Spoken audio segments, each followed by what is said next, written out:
बहुत बहुत धन्यवाद। सबसे पहले तो मैं आदरणीय जल नायक, एलनाबाद से विधायक, हरियाणा प्रदेश की ही नहीं हिंदुस्तान की एक आस और उम्मीद आदरणीय अभय सिंह जी चौटाला का बहुत बहुत धन्यवाद करती हूँ, अभिनंदन करती हूँ। सम्मानित मंच, एक एक पदाधिकारी, हर एक गांव से आए मेरे पिता तुल्य बुजुर्गों,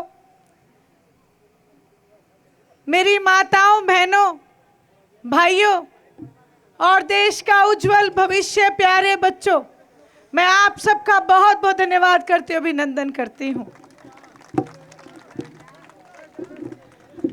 मैं ज़्यादा कुछ नहीं कहूँगी क्योंकि मैं तो गांव-गांव आके आपके बीच में वोट की अपील करूँगी, प्रार्थना करूँगी, क्योंकि मुझे बोलने के आदेश हैं तो सिर्फ 2 बातों में ही अपनी बात को संपूर्ण करूँगी। सबसे पहली बात, आज हरियाणा प्रदेश में भारतीय जनता पार्टी ने जितना तांडव रचा रखा है, हर वर्ग परेशान है, हर एक वर्ग के हकों को छीना जा रहा है, सच्चाई को मीडिया से छुपाया जा रहा है, या तो मीडिया वाले सच्चाई को दिखा नहीं रहे हैं। मैं जितने मेरे यहाँ पत्रकार भाई, छायाकार भाई आए हैं, मैं इन सब का धन्यवाद करती हूँ कि आप सब लोगों ने हिंदुस्तान के चौथे स्तंभ को थाम के रखा हुआ है। मेन स्ट्रीम मीडिया बिक चुकी है, हमारे बीच में सच्चाई नहीं है, इसलिए आपसे अनुरोध है, प्रार्थना है कि आप सच्चाई को ढूंढें और उस सच्चाई को ढूंढते हुए आप केवल एक ही काम करें कि जितनी भी पार्टियां आपके बीच में हैं, जितने भी प्रत्याशी आपके बीच में हैं, उनका इतिहास जरूर देख लें। जब तक आप उनके इतिहास को नहीं देखोगे तो आप निर्णय नहीं ले पाओगे। सबसे पहली बात, 3 काले कानून 13 महीने तक हमने भुगते। 13 महीने में किसान का मेरे वर्ग के सामने इन नेताओं का असली चेहरा सामने आ गया। हिंदुस्तान में 4200 से ज्यादा एमएलए एमपी हैं।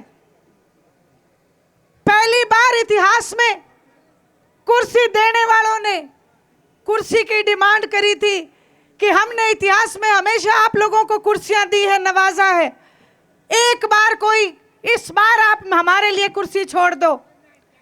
4200 से ज्यादा एमएलए एमपी होते हुए किसी माइकल लाल ने हिम्मत नहीं की। ऐसे चिपके कुर्सियों से जैसे कुर्सी साथ लेके पैदा हुए थे। लेकिन पूरे हिंदुस्तान में, हरियाणा प्रदेश में एक शेर नेता है जो आपके सामने बैठे हैं, जिन्होंने ना केवल हरियाणा बल्कि हिंदुस्तान के किसान का, मेरे वर्ग का नाम रोशन करने का काम किया। आज ये लोग आपके बीच में आते हैं वोट मांगने के लिए, कहते हैं हम किसान के हितैषी हैं। कांग्रेस का इतिहास इससे भी काला है। कांग्रेस पार्टी वो पार्टी है जिसने इन काले कानूनों को लिखने का काम किया था। याद करो, मनमोहन सिंह जी की सरकार थी और ये 3 काले कानून लिखे गए थे। दीपेंद्र हुड्डा का बयान है लोकसभा में कि ये कानून इतने बढ़िया हैं कि किसान के खेत के आलू 2-2 फुट के हो जाएंगे। सुषमा स्वराज जी ने टोका कि घिया तो 2 फुट की हो सकती है लेकिन आलू 2 फुट के नहीं हो सकते। वो किस मुंह से आपके बीच में आके कहते हैं हम किसान के हितैषी हैं? भूपेंद्र सिंह जी हुड्डा विपक्ष के नेता। पहली बात तो इन काले कानूनों की जो कमेटी थी उसके खुद चेयरमैन थे। दूसरी बात, एलनाबाद का उपचुनाव आप सबने प्रत्यक्ष देखा, आप सबने ये सुना होगा, देखा होगा। मेरे बहुत से भाई वहां पे अभय सिंह जी के सपोर्ट के लिए गए हुए थे। जमाल गांव में मंच पे जाके एक बात कही, उस बात को मत भूल जाना। कहने लगे कि आया तो हूं कांग्रेस के लिए पर कांडा मेरा दोस्त है। बीजेपी के साथ हाथ मिलाया। एलनाबाद के उपचुनाव में कांग्रेस जमानत जब्त होना इस बात पे मोहर लगाती है कि बीजेपी और कांग्रेस मिलकर चुनाव लड़ रही थी। आदरणीय अभय सिंह जी चौटाला ने आपका साथ दिया है, कोई कसूर नहीं था, अपनों ने पीठ में खंजर घोंप दिया। हरियाणा प्रदेश की जनता ने एक सीट करके पत्रकारों ने और विपक्ष ने कहा कि एक सीट है। उस एक सीट का ही कमाल था कि आप 3 काले कानूनों की जंग जीते हो। उस एक बात को मत भूल जाना, अगर आप सब लोगों ने अभय सिंह जी चौटाला को कमजोर किया तो मेरी बात याद रखना, हरियाणा प्रदेश की जनता कमजोर हो जाएगी। एक उम्मीद है हमारे पास हरियाणा को मजबूत करने की, वो एक उम्मीद आदरणीय अभय सिंह जी चौटाला है, इस उम्मीद को मरने मत देना।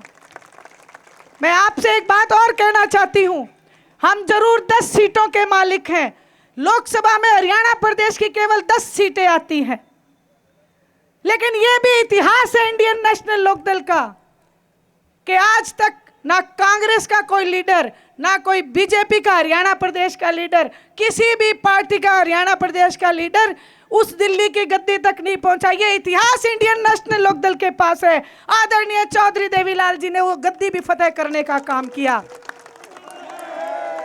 मैं आपसे अनुरोध करती हूं, हमारा निशाना जहां विधानसभा है वहां आप सबसे प्रार्थना है एक निशाना दिल्ली की गद्दी पे भी रखना। अगर जब तक आपने अपने क्षेत्रीय दल को मजबूत नहीं बनाया तो ऐसे ही गुलाम तैयार कर करके भेजते रहोगे। क्षेत्रीय